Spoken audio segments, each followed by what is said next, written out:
Hello friends, today we will discuss reducible representations. Okay, reducible representations क्या होता है? जैसे हमने कोई भी हमारा मॉलिक्यूल है, ओके, उस मॉलिक्यूल का जो पॉइंट ग्रुप है उसको हमने किसी ना किसी बेसिस पे रिप्रेजेंट करना है. ओके, उस रिप्रेजेंटेशन को हम बोलते हैं रेड्यूसिबल रिप्रेजेंटेशन. जो रेड्यूसिबल रिप्रेजेंटेशन होती है ना, उसकी जो डायमेंशंस होती है वो हम उसको रेड्यूस कर सकते हैं, इसीलिए इसको रेड्यूसिबल रिप्रेजेंटेशन बोलते हैं. ओके, सो जो रेड्यूसिबल रिप्रेजेंटेशन होती है उसको लिखने के कई मेथड्स होते हैं. ओके, रेड्यूसिबल रिप्रेजेंटेशन किसी भी मॉलिक्यूल की अगर हमने फाइंड आउट करनी है उसके भी कई मेथड्स होते हैं. इसको फाइंड आउट करने के लिए हमारे पास 7 मेथड्स हैं. ओके, जो फर्स्ट मेथड है वो है 3 Cartesian as a basis set. 3 Cartesian as a basis set. So अब देखो, जो 3 Cartesian as a basis set है उसमें आपने करना क्या है. जैसे हमारे पास वाटर मॉलिक्यूल है. ओके, वाटर मॉलिक्यूल है. अब हमने देखना है वाटर मॉलिक्यूल का पॉइंट ग्रुप क्या होता है. हम सबको पता है C2V होता है. ओके, सो C2V पॉइंट ग्रुप है. हमने C2V के सारे सिमेट्री एलिमेंट्स लिख लो. क्या क्या हैं, क्या क्या हैं C2V के. C2 है, 2 सिग्मा V's हैं. ओके, और क्या है हमारे पास E है. अब देखो, जो हमने इसका ये बनाना है, रिप्रेजेंटेशन बनानी है. ओके, जो रिप्रेजेंटेशन बनाते हैं ना उसके लिए आपने क्लासेस लिखनी है. जैसे हमारे पास C2V का पॉइंट ग्रुप है. ओके, C2V में हमने क्लासेस लिखनी है सारी. कौन कौन सी क्लासेस हैं. E क्लास है सबसे पहले तो, फिर कौन सी क्लास है, C2 क्लास है. ओके, ये वाली C2. नेक्स्ट हमारे पास अब ये 2 सिग्मा V's हैं. 2 सिग्मा V's को हम क्लासेस में अलग अलग लेंगे. ओके, दोनों की डिफरेंट डिफरेंट क्लास लेंगे. ये हमने कल देख ही लिया था क्लासेस वाले वीडियो में, बिकॉज यहाँ पे CNV है, N की वैल्यू इवन है. सो हम दोनों को अलग अलग क्लास लेंगे, sigma V and sigma V dash. Okay, so अब हमने देखना है कि इसकी जो रेड्यूसिबल रिप्रेजेंटेशन है वो क्या है. रेड्यूसिबल रिप्रेजेंटेशन को हम इससे डिनोट करते हैं. ओके, रेड्यूसिबल रिप्रेजेंटेशन को हम ऐसे रिप्रेजेंट करते हैं जहाँ पे जो हमारे पास यहाँ पे क्या आ जाएगा, 3 का मतलब क्या है कि हम देख रहे हैं 3 Cartesian as a basis set. 3 Cartesian as a basis set क्या है कि जैसे हमने C2 लगाई, हम देखेंगे कि x कोऑर्डिनेट में क्या चेंज आया, y में क्या चेंज आया एंड z में क्या चेंज आया. ओके, सो यहाँ पे ये क्या 3 क्या रिप्रेजेंट करते हैं कि जो हम रेड्यूसिबल रिप्रेजेंटेशन देख रहे हैं वो कौन सा बेसिस मान के कर रहे हैं, 3 कार्टेशियन मान के कर रहे हैं. ओके, जो रेड्यूसिबल रिप्रेजेंटेशन हमने यहाँ पे लिख दिया. ये देखो, अब हमने लगाना है, पहले हमने E लगाना है. E लगाने से तो कोई चेंज नहीं होता. सपोज हमने x एक्सिस पे देखना है, y एक्सिस पे देखना है एंड हमने z एक्सिस पे देखना है. ओके, सो अब देखो, अगर हम E लगाएंगे तो उसका x पे, y पे, z पे कोई फ़र्क नहीं पड़ता. क्या आ गया, यहाँ पे भी 1 आ गया, 1 1. अब देखो, जब हम C2 लगाएंगे, C2 सपोज हमने C2Z ली हुई है. ओके, C2 अगर हमने C2Z ली हुई है तो सिग्मा V's कौन कौन से आ गई. एक तो सिग्मा XZ आ गया और दूसरा सिग्मा YZ आ गया. ओके, ये हमने कल भी किया था. C2Z लगाएंगे, अब हम Z में से पास कर रहे हैं. सो मीन्स X भी चेंज होगा, Y भी चेंज होगा, बट Z नहीं चेंज होगा. मीन्स X पे क्या आ जाएगा, -1, Y पे भी -1, Z पे 1. जो चेंज हो रहा है हम उसको -1 से रिप्रेजेंट कर रहे हैं, जो सेम रह रहा है हम उसको 1 से रिप्रेजेंट कर रहे हैं. Okay, next sigma XZ. Sigma XZ जब हम लगाएंगे तो अकेला Y चेंज होगा. ओके, ये भी 1 आ जाएगा, यहाँ पे -1, यहाँ पे 1. अब जो हमारे पास सिग्मा YZ है, YZ लगाने पे अकेला X चेंज हो जाएगा. ओके, सो अब देखो, जो हमारे पास टोटल रिप्रेजेंटेशन आ गई 3 रेड्यूसिबल रिप्रेजेंटेशन. ओके, ये क्या आई, ये जो टोटल रिप्रेजेंटेशन है हमारे पास, ये क्या आ गई, रेड्यूसिबल रिप्रेजेंटेशन किसकी इक्वल है. E के नीचे तो क्या आएगा, हमने तीनों का सम कर देना है. ओके, τx + τy + τz हमने तीनों का सम कर देना है. यहाँ पे 3 आ जाएगा, यहाँ पे हमारे पास -1, यहाँ पे 1 एंड यहाँ पे 1. ये अगर आप देखोगे 3 -1 1 एंड 1, ये है क्या, 3 क्या है, E का करैक्टर है. आइडेंटिटी का करैक्टर हमने देखा ही था 3 होता है. C2 का करैक्टर कितना होता है, -1. सिग्मा का करैक्टर कितना होता है, 1 1. सो अगर आपको 3 Cartesian as a basis set आता है रेड्यूसिबल रिप्रेजेंटेशन लिखने के लिए, सो उसका मीनिंग क्या है, उसका मीनिंग है कि आपने करैक्टर्स ही लिखने हैं. ओके, उसका मीनिंग क्या है कि हमने करैक्टर्स ही लिखने हैं हर एक सिमेट्री एलिमेंट के. Characters of each symmetry element, characters of each symmetry element.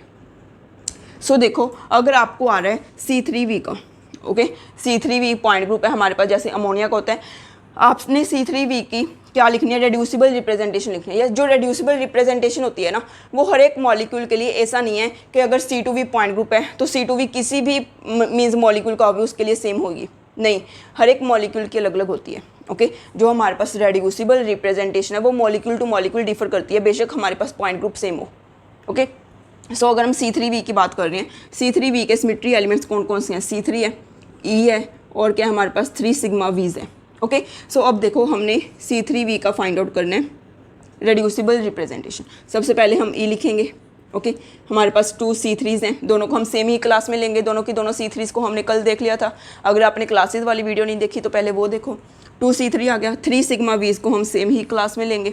सो हमारे पास क्लासेस कितनी है? 3, और ऑर्डर कितने हैं? 1 + 2 + 3, 6 ऑर्डर है, 3 क्लासेस हैं।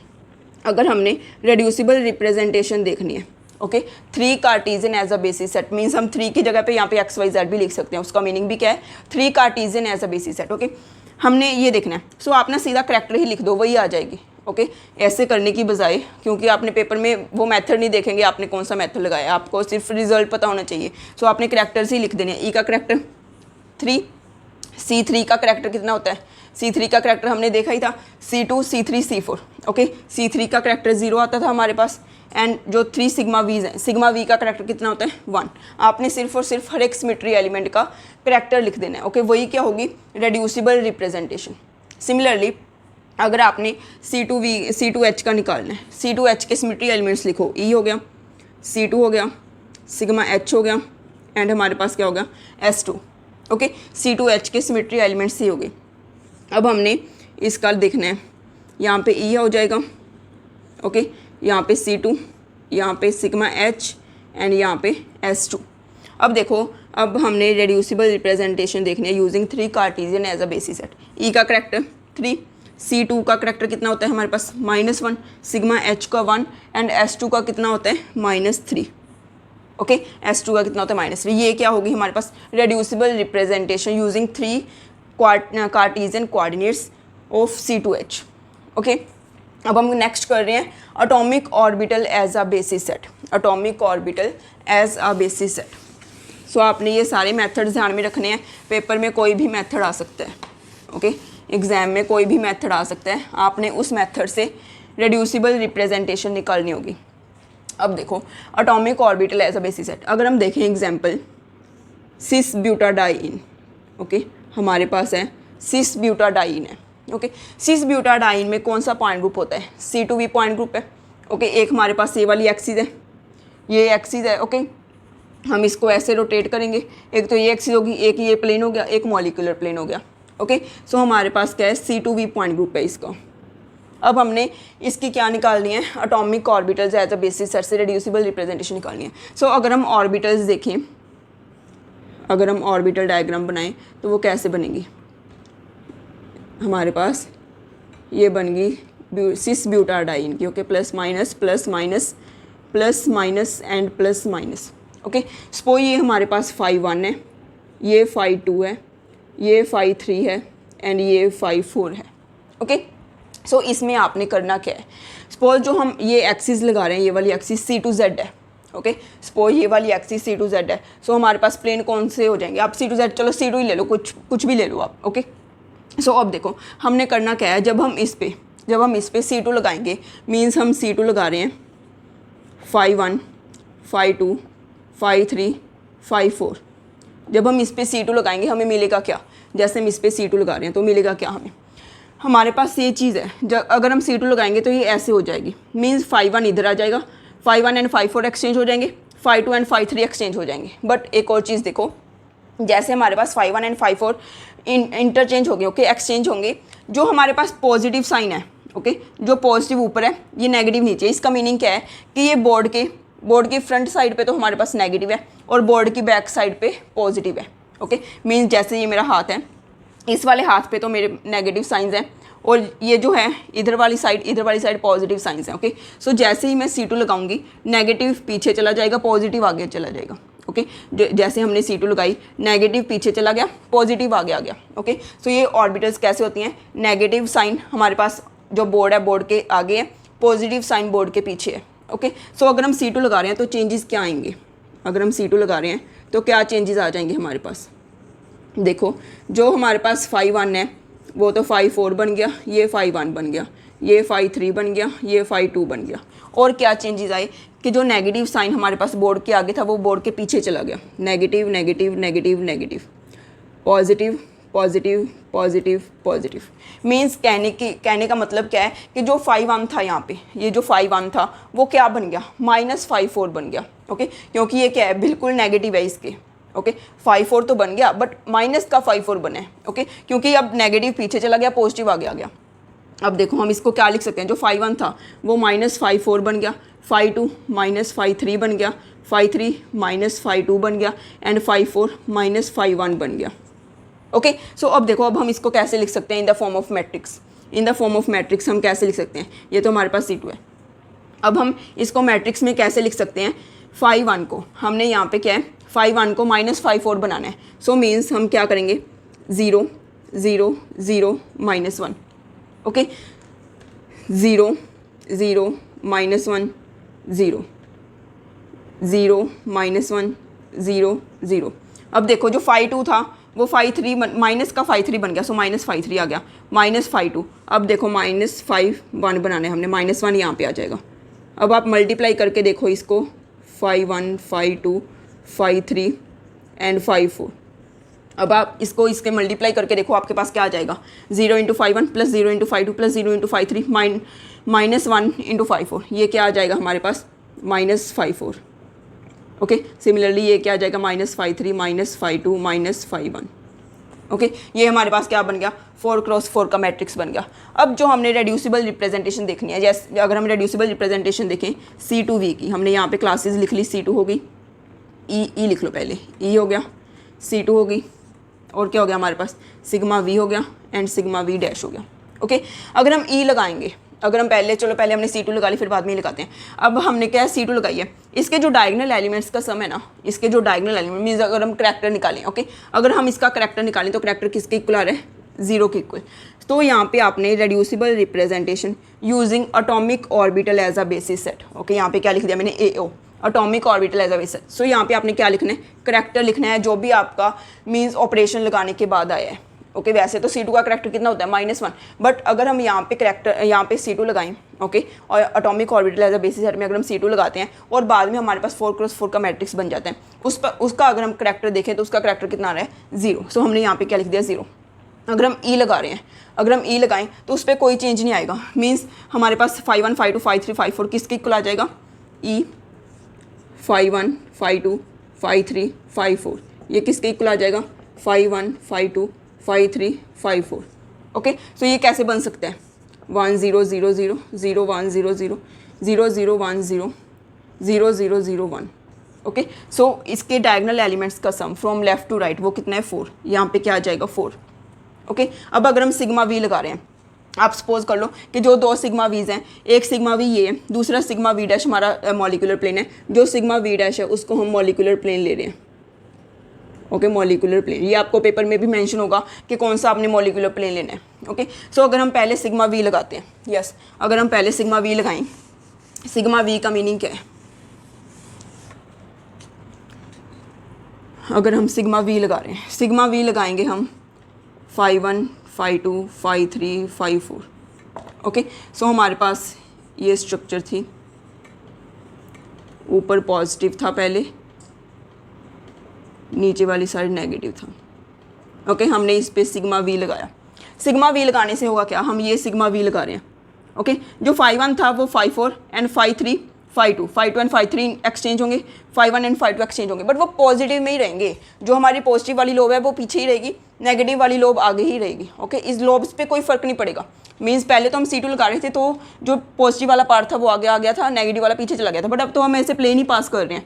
सो जो साइन है उस पर कोई फर्क नहीं पड़ेगा। अगर ये 5 1 है, ये 5 2 है, ये 5 3 है, ये 5 4 है। ओके, सो सिग्मा V लगाने से क्या आ गया, सिग्मा V लगाने से हमारे पास आ गया, ये पॉजिटिव साइन ऊपर ही रहेगा, नेगेटिव साइन नीचे ही रहेगा। ओके, और हमारे पास क्या आ गया, जो 5 1 था वो 5 4 बन गया, यहाँ पे 5 4, यहाँ पे 5 1, यहाँ पे 5 3, इधर 5 2। ओके, इधर क्या आ गया हमारे पास 5 2। अब देखो ये बन क्या गया, 5 1 5 4 बन गया, 5 3 5 2 एंड 5 1। ओके, ये आ गया। अब हमने इससे ये बनाना है। ओके, सो हम क्या करेंगे, 5 1 से 5 4 बन रहा है, 0 0 0 1 0 0 1 0 0 1 0 0 0 1 0 0 0। ओके, इसको हमने किससे मल्टीप्लाई कर दिया, 5 1 5 2 5 3 5 4, ये किसके इक्वल आ जाएगा, 5 4 5 3 5 2 5 1। ओके, सो मीन्स इसका जो करेक्टर आ रहा है वो कितना आ रहा है, 0। अगर हम सिग्मा वी लगा रहे हैं, करेक्टर कितना आ रहा है, 0। अब देखो, अब हम लगा रहे हैं sigma we dash. Okay, sigma we dash अगर हम लगाएं, सिग्मा वी डैश से हमें क्या मिलेगा, sigma we dash. Sigma we dash का मीनिंग, हम ये मॉलिक्यूलर प्लेन लगा रहे हैं। अगर हम मॉलिक्यूलर प्लेन लगाएंगे, ये जो 5 1 है वो 5 1 अपनी जगह पे ही रहेगी, 5 2 अपनी जगह पे ही रहेगी, बट जो हमारे पास साइन है वो इंटरचेंज हो जाएंगे। ओके, अब पॉजिटिव वाला हमें आगे दिखेगा, नेगेटिव वाला पीछे दिखेगा, बट 5 1 ही रहेगा, 5 2 ही रहेगा। ओके, सो ये हमारे पास कैसे बन जाएगा, प्लीज़ ध्यान से समझो, ये सब इमेजिनेशन है। ओके, ये देखो 5 1 यहीं पे ही रहेगा, 5 4 यहीं पे ही रहेगा, 5 2 इधर ही रहेगा, 5 3 इधर ही रहेगा। जो हमारा पॉजिटिव वाला है, अब वो पॉजिटिव वाला साइन नीचे आ जाएगा, नेगेटिव वाला ऊपर।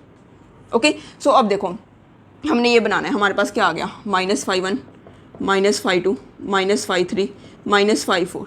ओके, मीन्स हम इसे कैसे बना सकते हैं, -1 0 0 0 0 -1 0 0 0 0 0 -1 0 0 0 0 -1। ओके, 5 1 5 2 5 3 5 4। ये मैं फास्ट कर रही हूँ बिकॉज हमने एक कर लिया तो बाकी आपको खुद ही आ जानी चाहिए, -5 1 -5 2 -5 3 -5 4। अब देखो इसका करैक्टर कितना आ गया, -4। सो यहाँ पे क्या आ जाएगा हमारे पास, -4। सो ये क्या हो गया, हमारे पास जो रेड्यूसिबल रिप्रेजेंटेशन है। Okay, reducible representation on the basis of atomic orbitals. Okay, किस पॉइंट ग्रुप के, C2V पॉइंट ग्रुप की, और हमने मॉलिक्यूल कौन सा लिया है। इसमें पॉइंट ग्रुप इतना इंपॉर्टेंट नहीं होता, क्योंकि हर एक पॉइंट जो हमारे पास मॉलिक्यूल है ना, अगर C4V आप इसका C2V आप इसका ले रहे हो, ओके, अगर आप वाटर पे सेम अप्लाई करोगे तो उसकी अलग आएंगी। ओके, सो आपने क्या करना है, आपने हर एक मॉलिक्यूल की अलग अलग होती है। अगर पेपर में आता भी है ना कि जो रेड्यूसिबल रिप्रेजेंटेशन है वो हर एक वो पॉइंट ग्रुप, अगर C2V पॉइंट ग्रुप है तो वो सभी मॉलिक्यूल्स के लिए C2V पॉइंट ग्रुप की सेम ही रहेगी। वो गलत बात है, क्योंकि ये मॉलिक्यूल पे डिपेंड करती है। ओके, रेड्यूसिबल रिप्रेजेंटेशन एक से ज़्यादा हो सकती है पॉइंट ग्रुप की, रेड्यूसिबल रिप्रेजेंटेशन पॉइंट ग्रुप की एक से ज़्यादा हो सकती है। ओके, नेक्स्ट है हमारे पास 3n Cartesian as a basis set. ये इंपॉर्टेंट है, ये काफ़ी बार आया हुआ है एग्जाम में, इंपॉर्टेंट भी है। Okay, 3n Cartesian as a basis set, इससे क्या, ये क्या है, जैसे हमने वाटर मॉलिक्यूल ले लिया, पहले हम छोटे से चलते हैं, इसकी काफ़ी एग्जांपल्स करेंगे। हमने वाटर मॉलिक्यूल ले लिया, इसका पॉइंट ग्रुप है C2V, इसकी हमने रेड्यूसिबल रिप्रेजेंटेशन फाइंड आउट करनी है। ओके, क्या है हमारे पास, E है, C2 है, सिग्मा V है, सिग्मा V डैश है। ओके, सो इसमें ना आपने देखना है कि जब हम ये सारे सिमेट्री एलिमेंट्स लगाएंगे तो कितने नंबर ऑफ अनशिफ्टेड एटम्स है। Okay, number of unshifted atoms का मीनिंग, अगर हम C2 लगा रहे हैं, ओके, अगर हम इस मॉलिक्यूल में C2 लगा रहे हैं तो C2 लगाने से इन तीनों एटम्स में से कितने एटम्स अपनी जगह से नहीं हिल रहे। ओके, कितने एटम्स मीन्स अनशिफ्टेड हैं। ओके, जैसे एग्जाम्पल देखो, हमने C2V पॉइंट ग्रुप वाटर का लिया, हमने रेड्यूसिबल रिप्रेजेंटेशन देखनी है on the basis of 3n Cartesian as a basis set. Okay, so अब देखो E लगाने से तो कोई चेंज ही नहीं आता। ओके, E लगाने से तो हमारे पास कोई भी एटम अपनी पोजीशन चेंज ही नहीं करता। सो अनशिफ्टेड एटम्स, पहले हम यहाँ पे लिखते हैं number of unshifted atoms, NUA का मतलब क्या है, नंबर ऑफ अनशिफ्टेड एटम्स। अब देखो E लगाने से कोई भी एटम अपनी जगह से नहीं हिलता। सो यहाँ पे क्या आ जाएंगे, टोटल हमारे पास 3 एटम्स है ना, सो E के यहाँ पे क्या आ जाएंगे, 3। C2, अब अगर हम C2 लगाएंगे, C2 हम ऑक्सीजन में से पास करेंगे। ओके, ये हमारे पास C2 होती है, अगर हम ये C2 पास करेंगे तो ये दोनों हाइड्रोजन तो अपनी जगह चेंज कर लेंगे, बट ऑक्सीजन चेंज नहीं करेगा। So number of unshifted atoms कितने हो गए, 1। ये आपने याद रखना है, प्लीज़ अनशिफ्टेड लिखना है। हम जल्दी में क्या देखते हैं कि 2 चेंज हो गए, 2 लिख दो। नंबर ऑफ अनशिफ्टेड लिखना है, जितने एटम्स चेंज नहीं हो रहे वो क्या हो गया, 1। सिग्मा V लगाने से, सिग्मा V डैश हमारे पास मॉलिक्यूलर प्लेन है। ओके, अब हम सिग्मा V लगा रहे हैं, सिग्मा V कौन सा है, ये वाला सिग्मा V है। इससे भी हमारे पास ये दोनों तो रिफ्लेक्ट हो जाएंगे, बट ऑक्सीजन मीन्स हम ना जो भी सिमेट्री एलिमेंट लगा रहे हैं, ओके, जो भी सिमेट्री एलिमेंट आप लगाओगे, जितने एटम्स में से पास हो रहे हैं मीन्स उसको तो वो कुछ चेंज नहीं करेगा। जितने एटम्स को ये रिफ्लेक्ट करेगा या फिर चेंज करेगा, इंटरचेंज करेगा, वो चेंज करेंगे अपनी पोजीशन। बट जिन एटम्स में से हमारा सिमेट्री एलिमेंट पास करेगा उसको कोई चेंज नहीं होगा। ओके, सो ये सिग्मा V इससे पास कर रहे हैं, so 1 atom, unshifted atoms 1, that is oxygen. ये सिग्मा V डैश में क्या है कि जो सिग्मा V डैश है हमारे पास, ये मॉलिक्यूलर प्लेन है। अगर हम मॉलिक्यूलर प्लेन लगाएंगे, ओके, सपोज हम मॉलिक्यूलर प्लेन ये लगा रहे हैं, मॉलिक्यूलर प्लेन लगाने से H यही पोजीशन पे रहेगा, हाइड्रोजन, ये वाला हाइड्रोजन यही पोजीशन पे रहेगा, ऑक्सीजन भी यही पोजीशन पे रहेगा। सो मीन्स हमारे पास मॉलिक्यूलर प्लेन लगाने से कोई भी एटम अपनी पोजीशन चेंज नहीं कर रहा। सो यहाँ पे क्या आ जाएगा 3, नंबर ऑफ अनशिफ्टेड एटम्स कितने हुए 3। ओके, सो यहाँ पे ना आपने बेसिकली वही लिखना होता है जिसमें से आपके जितने नंबर ऑफ एटम्स में से आपका सिमेट्री एलिमेंट पास कर रहे हैं। सो अब देखो ये तो हो गए नंबर ऑफ अनशिफ्टेड एटम्स। अब हमने लिखना है करैक्टर। ओके, उसको हम बोलते हैं कॉन्ट्रीब्यूशन पर एटम। कॉन्ट्रीब्यूशन पर एटम, कॉन्ट्रीब्यूशन पर एटम का मीनिंग होता है करैक्टर। ओके, ई का करैक्टर कितना होता है 3।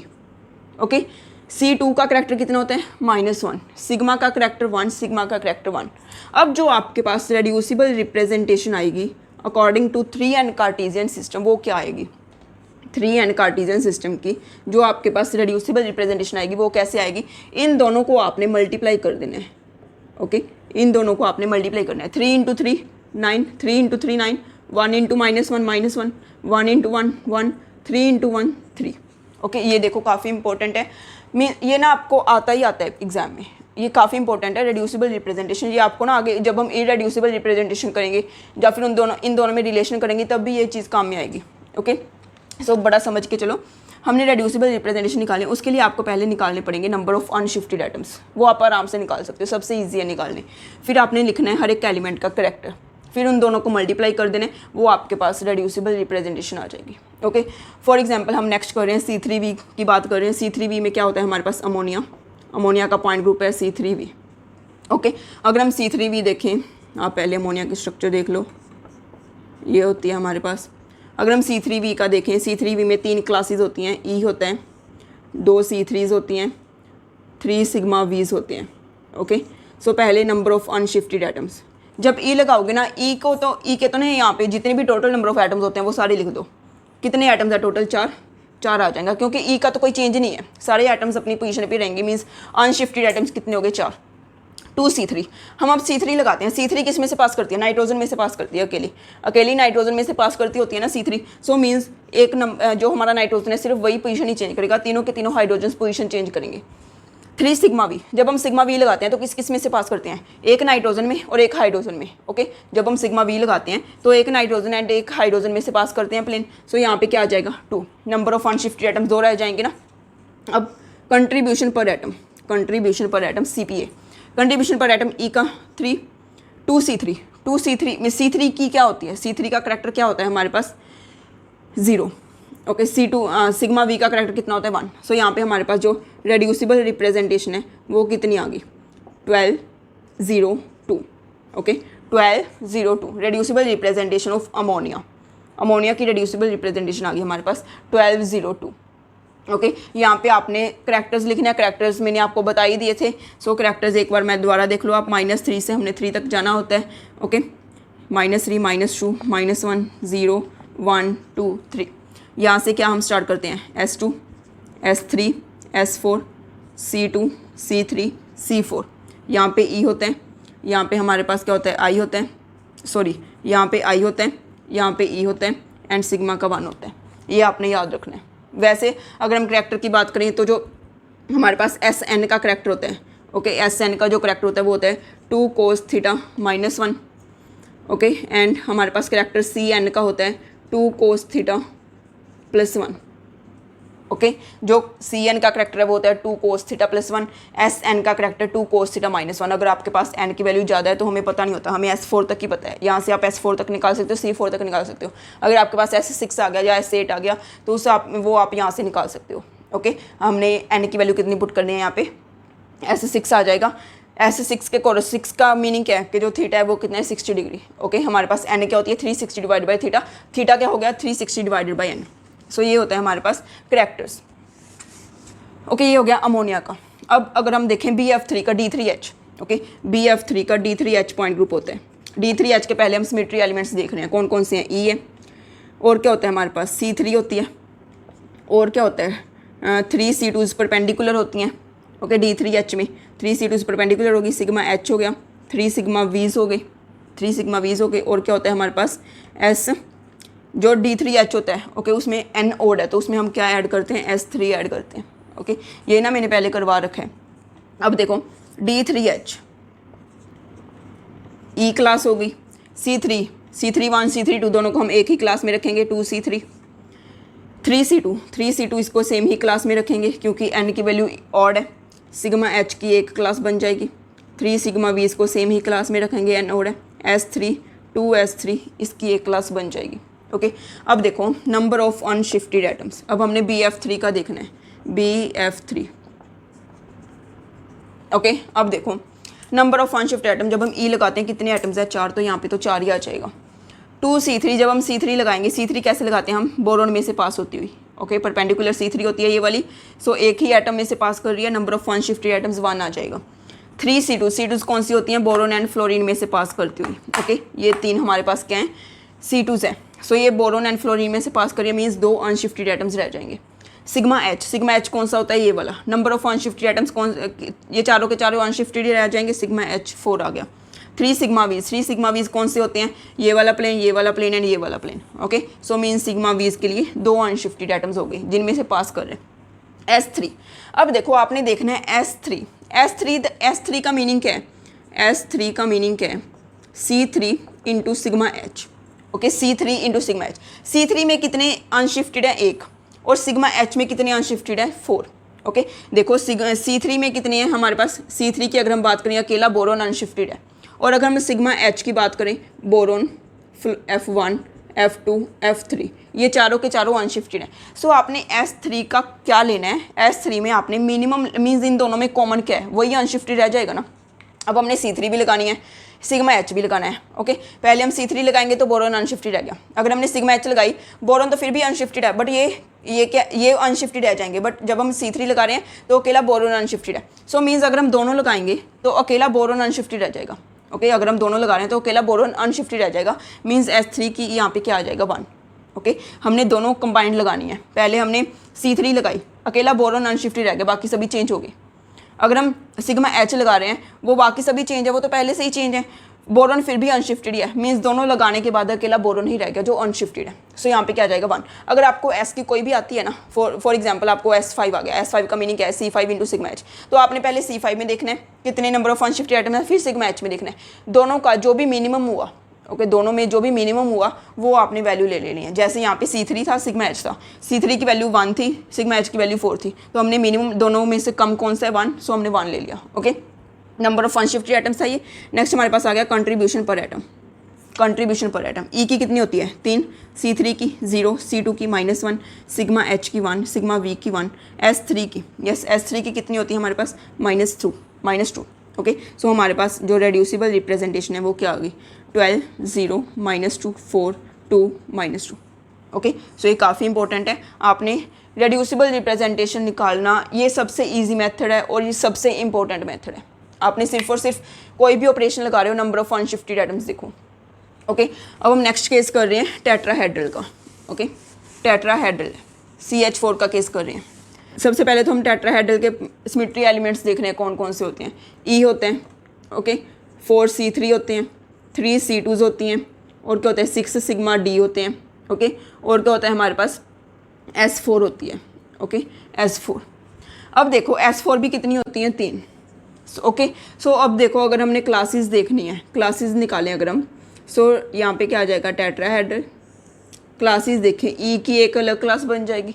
C3 की 2 क्लासेस होती हैं, सॉरी C3 की क्लास तो एक ही होती है। ओके C3 की क्लास तो एक ही होती है, बट एक C3 में 2 नंबर ऑफ ऑपरेशंस होती हैं। ओके मीन C3 का ऑर्डर कितना होता है 2, सो 4C3 का ऑर्डर कितना हो जाए, ऑर्डर कितना नंबर ऑफ ऑपरेशंस कितनी हो जाएंगी हमारे पास 8। सो हम यहाँ पे क्या लिखेंगे 8C3। ओके सिमिलरली 3C2s हमने सेम ही क्लास में ले लेनी है, ये 3C2 सेम ही क्लास में होती हैं। 6 सिग्मा Ds है हमारे पास, और क्या है हमारे पास 3S4। एक S4 में कितनी नंबर ऑफ ऑपरेशंस होती हैं, एक S4 की कितनी नंबर ऑफ ऑपरेशन होती हैं 2। सो मीन्स हमारे पास ये यहाँ पे कितना आ गया 6S4। ओके सो अब देखो आप यहाँ से कैलकुलेट करके देखो आपका ऑर्डर सही बन रहा है। हमारे पास जो टेट्राहेड्रल है उसमें नंबर ऑफ ऑपरेशंस कितनी होती हैं 24। ओके 24 मीन्स 24 ही ऑर्डर होना चाहिए। 1 + 8 9 + 3 12 12 + 12 24। ओके सो मीन्स हमने सही लिखा है। नेक्स्ट हमारे पास आ गया number of unshifted atoms. Number of unshifted atoms जो हमारे पास E है, ओके E पे तो यहाँ पे 5 आ जाएंगे, CH4 5 एटम्स हैं। 8C3। अब अगर हम C3 पास कर रहे हैं, C3 हम कैसे पास करते हैं टेट्राहेड्रल में से, एक कार्बन और एक हाइड्रोजन में से पास होती हुई, एक कार्बन और एक हाइड्रोजन में से पास होती है, मीन्स हमारे पास 2 अनशिफ्टेड एटम्स रह जाएंगे। C2, हम C2 कैसे पास करते हैं अगर C2 हमने कैसे लगाई थी, हमने एक क्यूब बनाया था, ओके, ये क्यूब था, हमने यहाँ पे एक एटम रखा था, यहाँ पे एंड यहाँ पे, बीच में कार्बन था, ओके, ये हमारे पास टेट्राहेड्रल स्ट्रक्चर ऐसे बन जाती है, ओके। सो अब देखो, अब हमने C2 पास करनी है। C2 हमने कहाँ से पास की थी, ऑपोजिट फेसेस में से, ओके, यहाँ से and front face and back side face. So अगर हम C2 पास कर रहे हैं तो सिर्फ और सिर्फ वो कार्बन से ही पास कर रही है, मीन्स एक ही अनशिफ्टेड एटम है, ओके। अगर हम सिग्मा डी की बात करें, सिग्मा डी हमने कैसे पास किए थे, ऑपोजिट एजेस से पास होते हुए, ऑपोजिट एजेस से पास होते हुए। सो मीन्स अगर हम ऑपोजिट एजेस से, अगर हम इस एज से, ओके, इस एज से और हम इस एज से पास कर रहे हैं, इस एज से और इस एज से पास कर रहे हैं, सो ये जो हमारे पास सिग्मा डी बनेगा, ओके, सिग्मा डी बनेगा, उसमें क्या आएगा, एक तो हमारे पास कार्बन आएगा बीच में, एक तो कार्बन आएगा और दूसरा क्या आएगा, 2 एटम 2 हाइड्रोजन्स में से तो प्लेन पास होगा, दूसरी 2 को ये रिफ्लेक्ट करेगा, ओके। सो हमारे पास क्या आ जाएगा, जो सिग्मा डीज हैं, 6 सिग्मा डीज हैं, उसमें कितने एटम्स अनशिफ्टेड रह जाएंगे, 3, ओके, क्योंकि 2 हाइड्रोजन्स में से पास करेगा प्लेन और एक कार्बन में से पास करेगा। ये मैंने सारे सिग्मा डीज आपको पहले ड्रॉ करके दिखाए हुए हैं जब हमने symmetry elements of tetrahedral octahedral किया था, ओके। वहाँ से अगर आपको नहीं क्लियर तो प्लीज़ वहाँ जाके देखो वीडियो। नेक्स्ट हमारे पास यस, अगर हम S4 की भी बात करें, S4 कैसे बनती है, पहले हम C4 लगाते हैं, फिर हम सिग्मा H लगाते हैं, ओके, पहले हम C4 लगाते हैं, फिर सिग्मा H लगाते हैं। अगर हम C4 लगाएंगे, C4 तो हम सेंटर से लगाते हैं, कार्बन में से, कार्बन अनशिफ्टेड है। अगर हम सिग्मा H, फिर सिग्मा H हमने यहाँ से लगाया था, मीन्स कार्बन ही अनशिफ्टेड रह जाएगा, बाकी सारे के सारे क्या हो जाएंगे, शिफ्ट हो जाएंगे, ओके। सो यहाँ पे भी कितना आ जाएगा, 1, ओके। सो नेक्स्ट अब हम क्या लिखेंगे, कंट्रीब्यूशन पर एटम, यहाँ पे कितना आ जाएगा, 3, 0, -1, 1। S4 का कितना होता है, S2, S3, -3, -2, -1, ओके। सो अब देखो यहाँ पे क्या आ जाएगा हमारे पास, रेड्यूसिबल रिप्रेजेंटेशन, 5 × 3 15, यहाँ पे कितना आ गया, 0, -1, 3, -1, ओके। सो ये क्या होगी हमारे पास, reducible representation of CH4, reducible representation of CH4, okay. So ये था हमारे पास 3n Cartesian as a basis set. अगर आप एक और करना चाहते हो तो चलो हम D2H का भी कर लेते हैं, जिसमें हम मॉलिक्यूल ले लेते हैं, CH2 double bond CH2, CH2 double bond CH2, इसका पॉइंट ग्रुप क्या होता है, D2H, ओके। सो अब देखो D2H की अगर हम सिमेट्री एलिमेंट्स लिखें तो क्या क्या है, एक तो हमारे पास E है, C2 है, 2 C2 इसके परपेंडिकुलर वाली हैं, और क्या हमारे पास सिग्मा H है, 2 सिग्मा V's हैं, और क्या है हमारे पास S2, ओके। सो अब देखो D2H, अब हमने क्लासेस देखनी है, क्लासेस लिखनी होती है ना, यहाँ पे E की तो अपनी क्लास आ गई, C2 की अपनी क्लास आ गई, ये वाली C2 की। अब ये जो 2 C2s हैं, ये यहाँ पे क्या है, DNH पॉइंट ग्रुप है, DN क्या है, 2 है, इवन है। सो हमने क्या देखा था कि जो C2s परपेंडिकुलर होंगी उसको n/2 एक में ले लेंगे, n/2 एक में ले लेंगे, ओके। यहाँ पे n की वैल्यू कितनी है, 2। सो हमने एक C2 एक ले ली, दूसरी C2 एक ले ली, इसको हमने C2 डैश बोल दिया क्योंकि एक C2 हमने ये वाली पहले लिख रखी है ना। सो कंफ्यूज होने की बजाय हमने इसको C2 डैश मान लिया, इसको C2 डबल डैश मान लिया। ये 2 C2s कौन सी हैं, ये 2 C2 वाली परपेंडिकुलर वाली, सिग्मा H की एक क्लास हो जाएगी। सिमिलरली जो 2 सिग्मा V's हैं उनकी भी 2 अलग अलग क्लासेस बनेंगी, ये सिग्मा V हो गया, ये सिग्मा V डैश हो गया, एक होगी क्लास हमारे पास S2 की, ओके। सो अब देखो नंबर ऑफ अनशिफ्टेड एटम्स, पहले हम E लगाएंगे, टोटल एटम्स कितने हैं, 6, यहाँ पे आ गया 6। C2 हम C2 लगाते हैं, D2H में जो ये क्या है, प्रिंसिपल वाली एक्सिस है, ये वाली C2 है, ओके, ये वाली C2 है, सारे के सारे एटम्स चेंज हो जाएंगे। ये अगर हम C2 लगा रहे हैं, ये हम C2 लगा रहे हैं, सारे के सारे एटम्स चेंज हो जाएंगे। सो यहाँ पे क्या आ जाएगा, 0। अगर हम ये वाली C2 डैश लगा रहे हैं, C2 डैश कौन कौन सी हैं, एक ये वाली C2 है, एक हमारे पास ये वाली C2 है, ओके। पहले हम ये वाली C2 देख रहे हैं, ये वाली C2 देखेंगे तो सारे के सारे एटम्स चेंज हो जाएंगे, ओके। सो यहाँ पे 0 आ जाएगा। अगर हम C2 डैश देख रहे हैं, मीन्स ये वाली C2 देख रहे हैं, ओके, ये वाली C2 देख रहे हैं, सो मीन्स कार्बन कार्बन में से पास हो रही है, कार्बन कार्बन चेंज नहीं होगा, 2 एटम्स अनशिफ्टेड रह गए। अगर हम सिग्मा H की बात कर रहे हैं, सिग्मा H ये वाला प्लेन होता है, 6 के 6 में से पास कर रहे हैं, यहाँ पे क्या आ जाएगा 6। सिग्मा V's कौन कौन से होते हैं, एक सिग्मा V ये वाला है, दूसरा सिग्मा V हमारे पास ये वाला है, ओके। सो अगर हम देखें एक सिग्मा V में से तो एक सिग्मा V किसी में से भी पास नहीं हो रहा, सो मीन्स 0। दूसरा सिग्मा वी डैश सी सी में पास हो रहा है मीन्स 2। अगर हम S2 की बात करें, S2 सारे के सारे चेंज हो जाएंगे। ओके, S2 का मीनिंग क्या है, C2 into sigma H. C2 0 है, सिग्मा एच 6 है, सो हमने मिनिमम लेना है 0। अगर आप वैसे भी करके देखोगे I लगाओगे तो सारा कुछ चेंज हो जाएगा। Okay, number of unshifted atoms हो गए। अब कंट्रीब्यूशन पर एटम, E का 3, C2 का -1, सिग्मा एच का 1, S2 का -1। ओके, अब देखो हमारे पास आ गई रेड्यूसिबल रिप्रेजेंटेशन। ये किसके इक्वल आ गया, 6 इंटू 3 18, -1 0 -2 6 0 2 0। ये क्या हो गया हमारे पास, reducible representation of ethylene. Okay, reducible representation of ethylene according to 3n Cartesian system.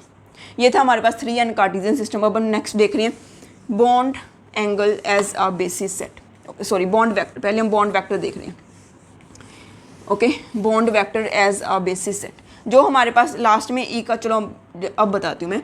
जैसे हमारे पास bond vector as a basis set आया, okay, bond vector as a basis set हम डिस्कस कर रहे हैं। इसमें हम एग्जांपल ले रहे हैं वाटर की।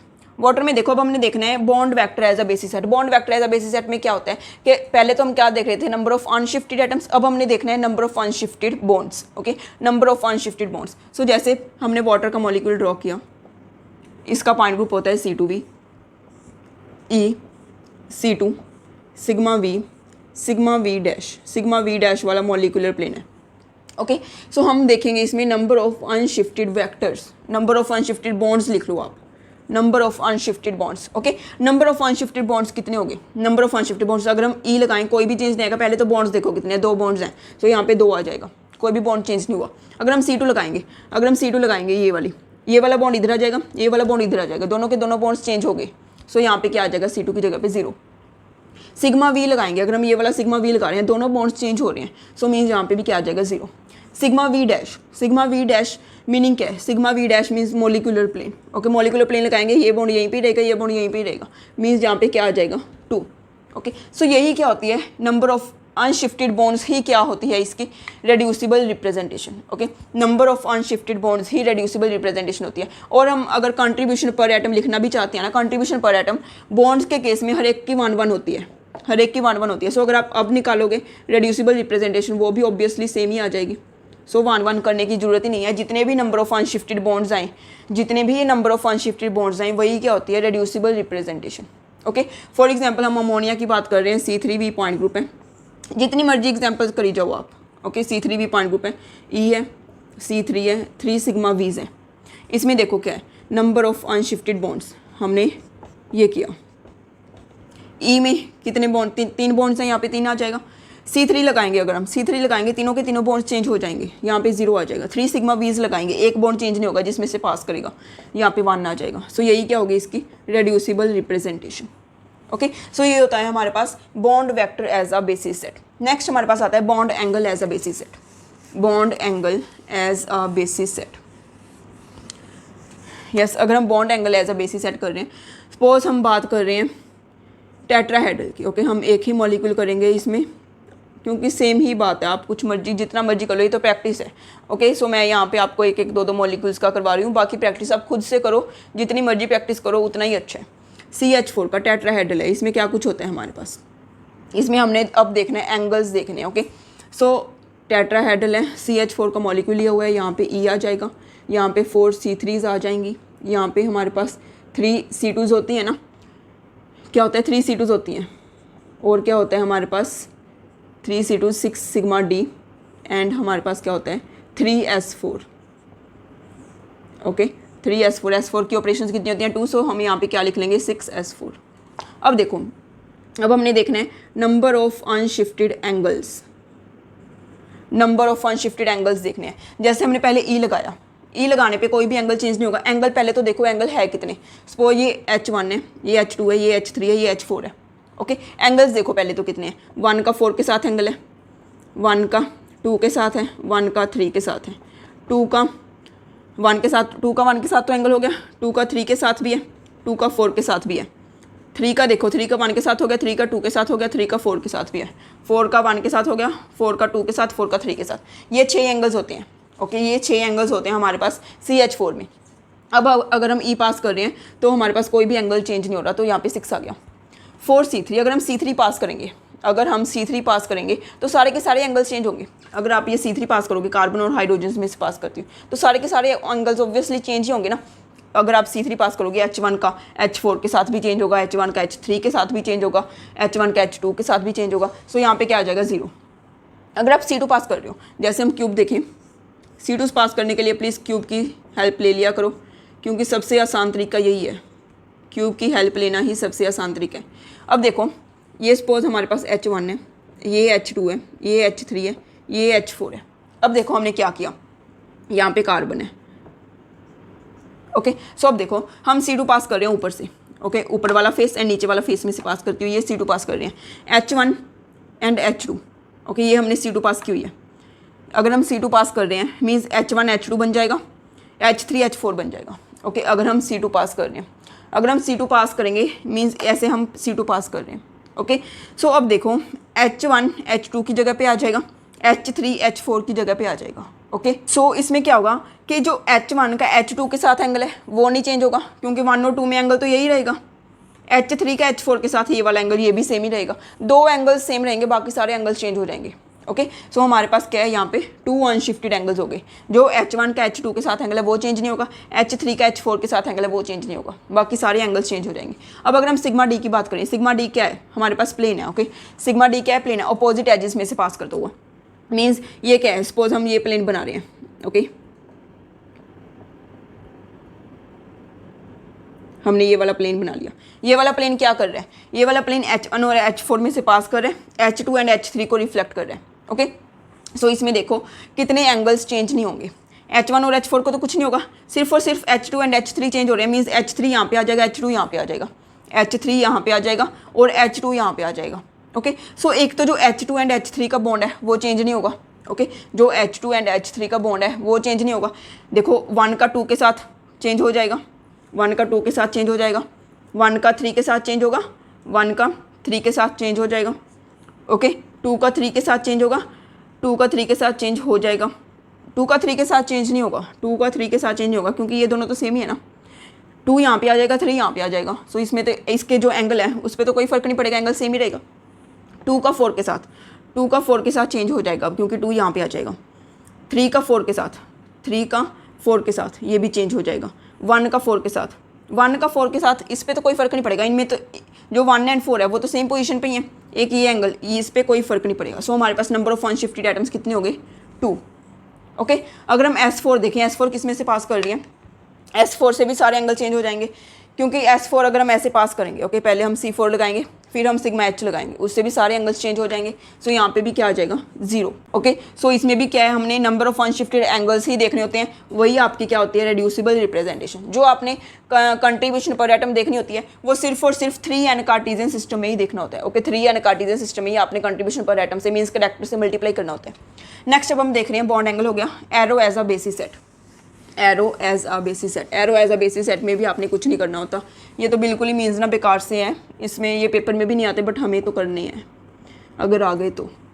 Okay, arrow as a basis set. Arrow as a basis set में क्या है, आपने 2 एरोज, हर एक एटम पे एरो देख लेना है। ओके, हर एक एटम पे एरो ड्रॉ कर लेना है। अब आपने देखना है कि अगर आप C2, ये पॉइंट ग्रुप है C2 भी, ओके, यहाँ पे E आ गया, यहाँ पे C2 आ गया, यहाँ पे सिग्मा V आ गया, यहाँ पे सिग्मा V डैश आ गया। सो अब आपने देखना है नंबर ऑफ अनशिफ्टेड एरोस। E कोई भी एरो चेंज नहीं होगा, 3 आ जाएगा। C2 लगाओगे, एक एरो नहीं चेंज होगा। सिग्मा V लगाओगे, एक एरो नहीं चेंज होगा।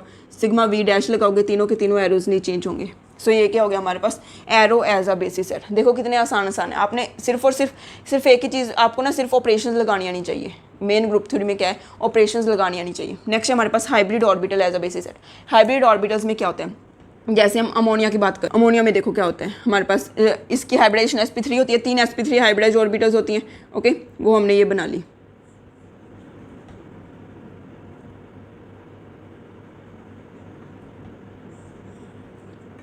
ओके, सो अब देखो जब हम लगाएंगे C3V पॉइंट ग्रुप है, E लगाएंगे, C3 लगाएंगे और क्या लगाएंगे, 2 C3s होती हैं, 3 सिग्मा Vs होती हैं। नंबर ऑफ अनशिफ्टेड ऑर्बिटल्स देखनी है, नंबर ऑफ अनशिफ्टेड ऑर्बिटल्स कितनी है। ई लगाएंगे कोई ऑर्बिटल में चेंज नहीं आएगा, 4 आ जाएगा। C3 लगाएंगे सिर्फ और सिर्फ इस ऑर्बिटल में से पास होगी 1 आ जाएगा। 3 सिग्मा वीज 2 ऑर्बिटल्स में से पास होंगी तो 2 आ जाएगा। सो आपने ना मीन्स कुछ भी नहीं करना, आपने सिर्फ हाइब्रिडाइजेशन आपको पता नहीं चाहिए, आपने हाइब्रिड ऑर्बिटल्स ड्रॉ कर देनी है उसी शेप में। सो वैसे ही जैसे हम देखते हैं कोई भी ऑपरेशन लगाते हैं, नंबर ऑफ अनशिफ्टेड ही देखना है आपने। ओके, कहीं भूल के यहाँ पे शिफ्टेड मत लिख देना, हम जल्दी में शिफ्टेड लिख देते हैं। ओके, सो आपने यहाँ पे अनशिफ्टेड ही लिखना है, number of अनशिफ्टेड orbitals. Okay, so ये था हमारे पास रेड्यूसिबल रिप्रेजेंटेशंस। ये जो हमारे पास 3 कार्टीजन सिस्टम है ना, 3 कार्टीजन सिस्टम को हम ट्रांसलेशनल वेक्टर भी बोलते हैं। Okay, translational vector as a basis set, या फिर translational degrees of freedom as a basis set, या फिर 3 degrees of freedom as a basis set. Okay, आपको कुछ भी लिखा आ सकता है।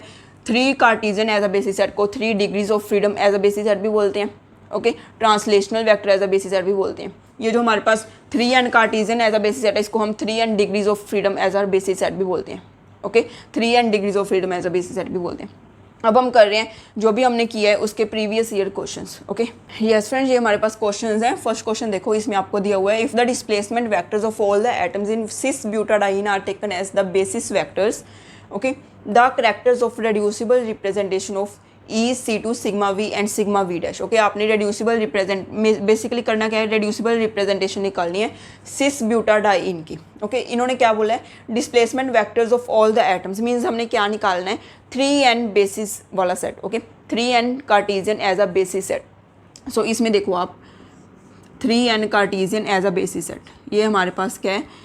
अगर आप यही मॉलिक्यूल सिस 1,3 ब्यूटाडाइन ऐसे ड्रॉ करोगे ना, तो आप क्या गलती करोगे, देखो इसका जो पॉइंट ग्रुप है वो क्या होता है, C2V।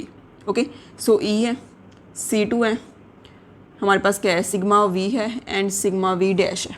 ओके, सो अगर आपने ऐसे ड्रॉ किया हुआ है, आपको देख के क्या लग रहा है, कितने एटम्स हैं, 1 2 3 4 एटम्स हैं। पक्का सारे स्टूडेंट्स ऐसे ही करते हैं। हमें देखने से क्या लगता है, ये कोई किसी की कोई गलती नहीं है, सभी को ऐसा लगता है। ये हमें देखने से क्या लगता है, 4 एटम्स हैं, 4 कार्बन एटम्स हैं, बट गलत हो आप। यहाँ पे क्या है हमारे पास, यहाँ पे 2 हाइड्रोजन्स हैं। ओके, यहाँ पे 1 हाइड्रोजन है, यहाँ पे 1 हाइड्रोजन है, यहाँ पे 2 हाइड्रोजन्स हैं। सो टोटल एटम्स कितने हो गए, 10। ओके, सो अब देखो number of unshifted atoms, number of unshifted atoms. Okay, number of unshifted atoms, अगर हम ई लगाएंगे तो 10 के 10 अनशिफ्टेड ही रह जाएंगे। ओके, अगर हम C2 लगाएंगे, अगर आप C2 लगाओगे, ये वाली अगर आप C2 लगा रहे हो, ओके, अगर आप C2 लगाओगे तो सारे के सारे एटम्स पोजीशन चेंज कर लेंगे, कोई भी एटम वही नहीं रहेगा। आपने क्या लगानी है, C2 लगानी है, ये ऐसे था ऐसे हो जाएगा। ओके, सो सारे के सारे एटम्स ये वाले इधर आ जाएंगे, ये वाले इधर आ जाएंगे, सारे के सारे एटम्स पोजीशन चेंज कर रहे हैं, यहाँ पे 0 आ जाएगा। सिग्मा V, इन्होंने स्पेशली बोला हुआ है सिग्मा V आपने मॉलिक्यूलर प्लेन लेना है। सो मॉलिक्यूलर प्लेन अगर आप ऐसे लगाओगे, ओके, अगर आप मॉलिक्यूलर प्लेन लगा रहे हो, सारे के सारे एटम्स में से पास कर रहे हैं। सो यहाँ पे क्या आ जाएगा, 10। Sigma V dash, sigma V dash हम यहाँ पे लगाएंगे, सिग्मा V डैश, सारे के सारे एटम्स चेंज हो जाएंगे। सो यहाँ पे भी क्या आ जाएगा, 0। सो अब देखो कंट्रीब्यूशन पर एटम, अगर आप 3n कार्टीजन बेसिस सेट लगा रहे हो तो आपने कंट्रीब्यूशन पर एटम लिखनी है, जो कि करैक्टर होता है। E का करैक्टर 3, C2 का -1, सिग्मा V का 1, सिग्मा V का 1। अब देखो अगर हम रेड्यूसिबल रिप्रेजेंटेशन देखें, वो क्या आ गई, 30 0 10 0, 30 0 10 0। आपने please sigma V and sigma V dash देख के लेने हैं, जो भी इन्होंने मॉलिक्यूलर प्लेन लिखा हुआ है उसी को ही मॉलिक्यूलर प्लेन मानना है। ओके, अगर आप मॉलिक्यूलर प्लेन यहाँ पे सिग्मा V डैश लोगे तो आपके पास क्या आ जाएगा, 30 0 0 10, वो भी ऑप्शन में पड़ा होगा 30 0 0 10। चलो नहीं है, बाई चांस अगर हुआ तो मुश्किल हो जाएगी। ओके, सो आपका आंसर क्या आ गया, 30 0 10 0, 30 0 10 0 means B answer. Okay, next question में देखो, a square pyramidal MX4 molecule, MX4 molecule आपके पास स्क्वायर पिरामिडल है। ओके, स्क्वायर पिरामिडल MX4 का मॉलिक्यूल कैसे बन सकता है, MX4 हमने स्क्वायर पिरामिडल बनाना है। सो ये तो चारे के चारे हमारे पास क्या है, एक्स एटम्स, ये तो चारे के चारे स्क्वायर में आ गए। जो हमारे पास M है वो एक पिरामिड बना रहे हैं। Okay, means above the plane है। ओके, चारों के चारों ये हमारे पास स्क्वायर है और हमारे पास ऊपर क्या लगा हुआ है, यहाँ पे M एटम। ओके, MX4 का ये मॉलिक्यूल है, इसका जो पॉइंट ग्रुप है वो C4V है। Okay, obviously C4V point group ही बनेगा, अगर आप कैलकुलेट भी करोगे, निकाल के देखोगे। Trace for reducible representation, trace for reducible representation का मीनिंग क्या होता है। यस, मैं काफ़ी कंसेप्ट्स ना मीन्स पहले आपको बताना भूल जाती हूँ या फिर जान के नहीं बताती, क्योंकि थोड़े बहुत कंसेप्ट्स क्वेश्चन में भी आपको पता होने चाहिए। ओके, जैसे यहाँ पे एक न्यू टर्म आई, ट्रेस फॉर रेड्यूसिबल रिप्रेजेंटेशन, इसको हम बोलते हैं number of unshifted atoms, number of unshifted atoms.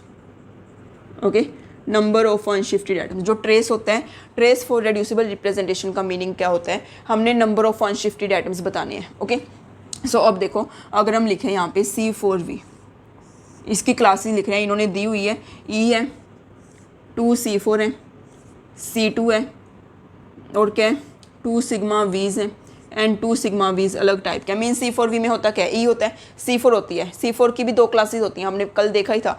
एक तो हमारे पास C4(1), C4(3) एक क्लास में हो जाएगा। जो C2 है मीन C4(2), वो C2 बन जाता है, वो अलग क्लास में होगा। ओके, जो 4 सिग्मा वीज हैं, C एंड V का केस है, N इवन है, सो जो सिग्मा वीज होंगे उनको हम डिफरेंट क्लास में लेंगे, हाफ ऑफ करके। सो अब देखो, अब हमने नंबर ऑफ अनशिफ्टेड आइटम्स देखने हैं। अगर हम E लगाएं कोई फ़र्क नहीं पड़ेगा, कितने आइटम्स हैं, 5। ओके, अगर हम C4 लगा रहे हैं, ओके, C4 लगा रहे हैं मीन्स M में से पास करेगी अकेली, एक ही अनशिफ्टेड बचेगा। अगर हम C2 लगा रहे हैं, C2 भी तो C4 का केस ही है, वो भी तो हम यहाँ से ही पास कर रहे हैं। ओके, सो ये भी एक रह जाएगा। 2 सिग्मा वीज कौन कौन से हैं, ये जो 2 सिग्मा वीज सेम जैसे हैं, 2 सिग्मा वीज सेम जैसे हैं। 2 सिग्मा वीज जो ये वाले हैं वो हैं, एक हमारे पास ये वाला प्लेन है, एक हमारे पास ये वाला प्लेन है, मीन्स अकेले M में से पास होता हुआ। ओके, एक M में से पास होता हुआ एंड दूसरा ऐसे M में से पास होता हुआ। अकेले M से पास होता है मीन्स यहाँ पे 1 आ जाएगा।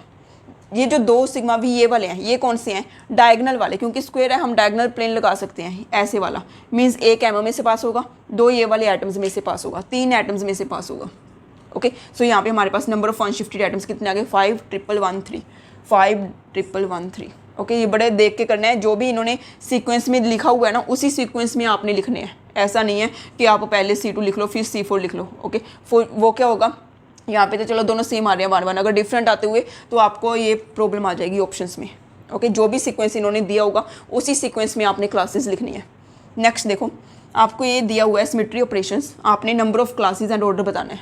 कितने आसान क्वेश्चन आए हुए हैं, देखो सारे प्रीवियस ईयर हैं।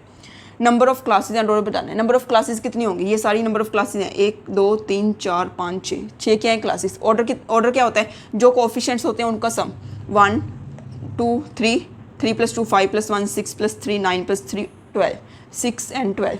ओके, क्लासेस कितनी है, 6, ऑर्डर क्या है, 12। नेक्स्ट देखो, C2x × C2y क्या होगा, C2x × C2y। अगर आप C2y लगाओगे, पहले C2y लगाओगे, वो किस में चेंज हो जाएगा, y सेम रहेगा, -x y z बन जाएगा।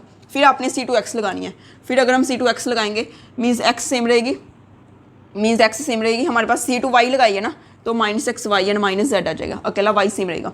अब अगर हम C2x लगाएंगे, इस पे लगाएंगे, x वाली वैल्यू सेम रहेगी मीन्स -x, y का -y बन जाएगा, -z का z बन जाएगा। ओके, ये किसके इक्वल है, -x -y z। ये क्या है कि हम z में से एक C2 पास कर रहे हैं, वो x को और y को नेगेटिव कर रही है। सो ये किसकी इक्वल है, C2z। ये मल्टीप्लिकेशन का क्वेश्चन है, कल मैंने करवाई दिया था मल्टीप्लिकेशन। ओके, ये देखो नेक्स्ट क्वेश्चन है, आपने इनमें से करेक्ट बताना है कौन सा करेक्ट है। S42 = S2, S42 क्या S2 के इक्वल होता है, नहीं होता, बिल्कुल भी नहीं होता। आप S में कटिंग नहीं कर सकते, जैसे हम C में कर देते हैं ना, वैसे S में मत करना कभी भी कि यहाँ पे 2 के टेबल पे कट कर दिया तो S2 आ गया, ये नहीं होता, S4 के केस में नहीं होता। Okay, S42 is not equal to S2। S42 का मीनिंग क्या है, C42 × sigma square. Okay, sigma square एक इक्वल होता है, C42 क्या होता है, C2, सो S42 तो C2 है। S2 क्या है, C2 × सिग्मा, S2 क्या है, C2 × सिग्मा।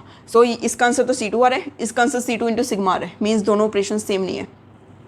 ये आप करके देखोगे, ये भी आपके पास नहीं आएगा, means sigma XZ sigma YZ C2x के इक्वल नहीं आएगा। S43 C43 के इक्वल नहीं आएगा, क्योंकि S43 क्या होता है, C43 × sigma. Okay, into sigma होता है, C43 के इक्वल नहीं होता। S63 एंड S2, S63 का मीनिंग क्या है, यस अगर हम S63 देखें, S63 का मीनिंग क्या है, C63 × sigma cube. Okay, C63 को अब हम काट सकते हैं, C63 means C2 × sigma cube का मीनिंग क्या है, सिग्मा। सिग्मा की इवन पावर E के इक्वल होती है, सिग्मा की ऑड पावर सिग्मा के इक्वल होता है। सो C2 × सिग्मा क्या होता है हमारे पास, S2। सो ये क्या है हमारे पास करेक्ट ऑप्शन। नेक्स्ट देखो, C4 + सिग्मा H किसके इक्वल है। अगर हम एडिशन कर रहे हैं, अब हम मल्टीप्लिकेशन नहीं कर रहे, अब हम एडिशन कर रहे हैं, C4 + सिग्मा H, पहली ऑप्शन ही पड़ी हुई है S4, हम ये देख के टिक लगा देंगे S4, C4 × सिग्मा H तो S4, हम बीच में ये नहीं देखेंगे कि बीच में तो प्लस है। ओके, सो बड़े ध्यान से क्वेश्चन पढ़ा करो, प्लस का साइन है यहाँ पे। S4 कब आता है, जब हम मल्टीप्लाई करते हैं, C4 को सिग्मा H के साथ मल्टीप्लाई करते हैं, तब हमारे पास S4 आता है। यहाँ पे क्या है, प्लस। सो अगर हम C4 में एक सिग्मा H ऐड करें तो वो कौन सा पॉइंट ग्रुप बन जाएगा, ऑब्वियसली C4H। C4H में होता क्या है, C4H में एक C4 एक्सिस होती है और एक सिग्मा H होता है। ओके, और बाकी हम क्या करते हैं, नंबर ऑफ ऑपरेशंस कंप्लीट करने के लिए S ऐड करते हैं। बट पॉइंट ग्रुप क्या बनेगा, C4 में अगर हम सिग्मा H ऐड करेंगे तो ऑब्वियसली C4H ही बनेगा ना, C4H।